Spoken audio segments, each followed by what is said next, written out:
আঙ্গের এইদিকে তো মাঠ নাই, এনো ক্ষেত আছে, ক্ষেত সাফ করতেছে, এনে খেলা হবো। আমাদের কোনো ফুটবল খেলার মাঠ নাই, সেই জন্য আমরা প্রতি বছর কুরবানি ঈদের পরের দিন থেকে আমরা প্রতি বছরই একটা খেলা আয়োজন করে থাকি।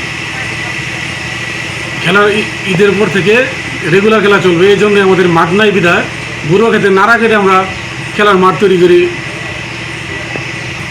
আমি সরকারের কাছে বিনীত আবেদন রাখবো যে আমাদের এলাকায় যেন ভালো একটা মাঠের আয়োজন এই ব্যবস্থা করেন। আমাদের ছেলেবেলারা যেহেতু খেলাধুলা করেন, আর খেলাধুলা করলে যেহেতু মাদকমুক্ত থাকে, সেই দৃষ্টিকোণ থেকে সরকারের প্রতি আমার আকুল আবেদন থাকবে আমাদের 10 নং ধুরালী ইউনিয়নে সরকারের গ্রামে যেন ভালো একটা খেলার মাঠ হয়।